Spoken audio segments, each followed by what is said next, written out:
Over 200 years ago, there was a revolution, an American Revolution, an event that literally changed the course of history. It was led by a group of unsatisfied people who were tired of being told what they could do and when they could do it. People were fed up with their lack of choices and their lack of personal freedoms. People fed up with their lives being controlled by others, fed up with being oppressed, fed up with being manipulated. They finally said, enough, I've had it, and I'm not going to live like this anymore.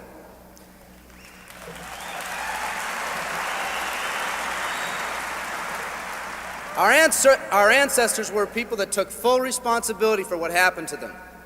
It was that spirit that ignited a country and formed what is now a giant in the free world. I have a question for you. Where's that spirit today? It's time for another revolution. Let me explain one of the laws of the universe. It's called the law of use, and it says simply this: whatever you don't use, you lose. Lack of use causes loss. Ambition unused declines. Faith unused decreases. If you don't use your skills, you lose your skills. If you don't use your freedom, you lose your freedom. Freedom does not come automatically. It's not attained and then handed down to us as an inheritance. It must be achieved each day. At the turn of the century, in the year 1900, less than 10% of us worked for other people or the government. Over 90% of us were self-employed. We were an independent people. In 1980, only 80 years later, over 90% of us worked for the other people or the government. Less than 10% of us were self-employed. We changed from an independent people to a dependent people.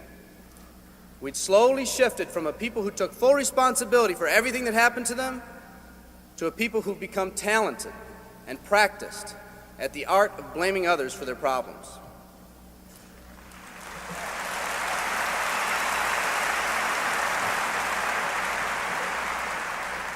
Our giant has fallen asleep. Our forefathers didn't say, who's going to take care of me? They simply said, all I ask is the opportunity to be free and the ability to take care of myself and my family. Today, we elect officials who will, quote unquote, take care of us. We cry out against anyone who dares to ask us to provide more value in the workplace. We do everything we can to spread around the suffering in our society, and yet no one is willing to step up and be part of the solution. We've slowly changed from a society that compensates based on value to a society that compensates based on entitlement and seniority. What we've come to believe is our due. We act as if someone actually owes us a living. Part of this change is due to the dramatic rise of conformity in our society. We're all taught to conform. Incredible pressures are put on us every day to do things, quote unquote, the right way. And yet no one asks the question, is this really the right way? A man once said, I'm just a collection of mirrors reflecting what everyone expects of me. We live our lives to please those around us, and the scary thing is, the people around us are doing exactly the same thing. Psychologist Rollo May calls us outer-directed people. We don't act, we only react. We seek not to be outstanding, but to fit in. We're able to respond, but not to choose. Perhaps that's why a wise man once said, the mass of men lead lives of quiet desperation. In order to change, we need to become inner-directed people. People with our own purpose. People who are not easily swayed by the opinions of others. And that's difficult because from a very early age, we look to the opinions of others to orient ourselves and to validate our decisions and our actions. Nietzsche said, we need more strong people in this world because the weak, by their sheer mass, are forcing weak ideals and weak values on us all.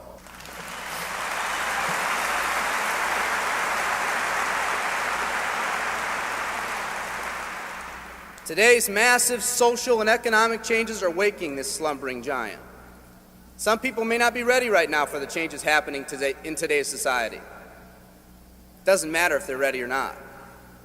An old proverb says, if a man wants his dreams to come true, he must first wake up.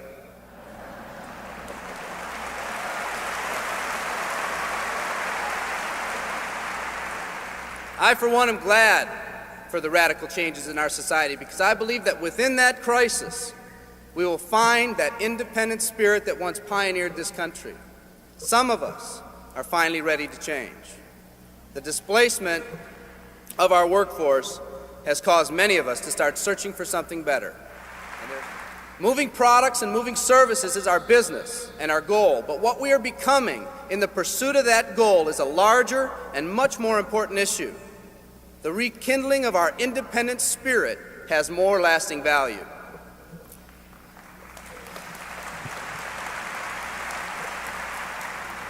There's no more noble a business than the business that encourages the development of people. Every living organism has one and only one central need in life: to fulfill its own potentialities. The acorn becomes an oak, the puppy becomes a dog, and that's all that's required of the oak and the dog. But the human being's task in fulfilling his or her nature is much more difficult. The reason is, unlike any other living creature on this planet, you've been given the dignity of choice. You'll not grow like a tree. You'll grow only as you plan and choose to grow. When a person chooses to live, two things happen. First, assuming responsibility for themselves takes on a whole new meaning. They accept responsibility not as something they've been saddled with, but as something they themselves have chosen. The second thing that happens is that discipline from the outside is replaced by self-discipline. They accept discipline not because it's commanded, because they themselves have chosen what they want to do with their lives. Just like when the disenfranchised men and women over 200 years ago got fed up and said, "I'm not going to live like this one more day," there's another revolution coming. It's coming not just from Americans, but from people all over the world.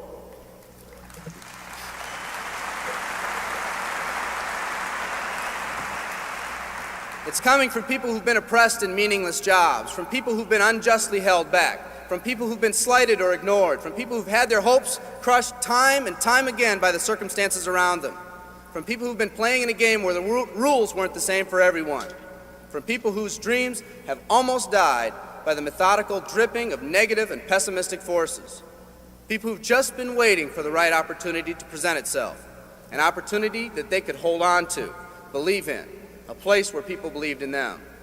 I hear the rumbling of this coming revolution every day. The old rules are changing, and society is finally ready for that change.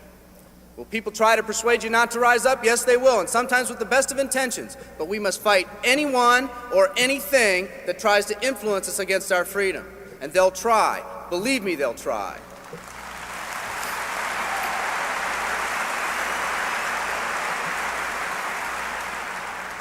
They'll try to suggest you off course, to nudge you off course, to distract you off course. There's another revolution coming, and it's going to be led by a group of unique and courageous people like you.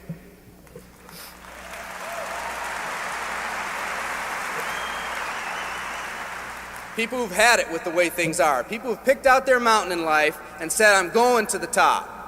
And if someone tells you you can't climb mountains, you don't have any experience. You tell them, "I'm going to the top."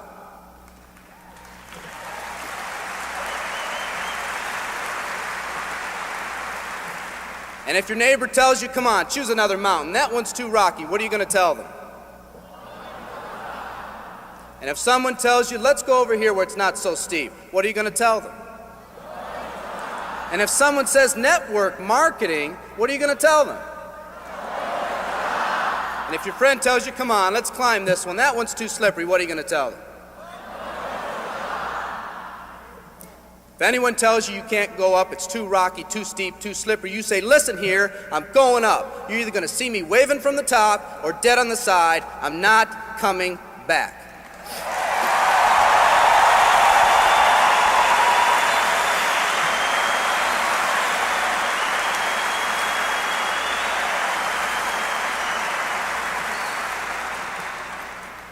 There's something about the do-or-die attitude. It's almost like when someone has a do-or-die attitude, time, fate, and circumstances seem to get together, have a hasty conference, and say, they say they're going to do it or die.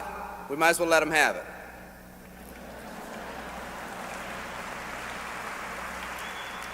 The people in this arena are special. You're special because you've already rekindled that independent spirit. You've already said that you're not going to conform to negative pressures around you. You've all said enough, I've had it, and I'm not living like this anymore. You are the people who want to set big goals and aspirations for yourselves and your families. People who want to live in a country where families are brought together again instead of being torn apart. People who want a country where once again owning your own business and controlling your own destiny is commonplace.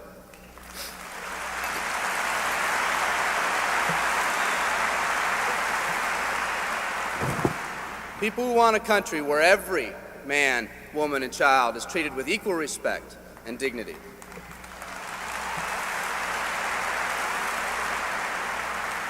People who will pay any price so their families will not live with the legacy of maxed out credit cards and unfulfilled promises.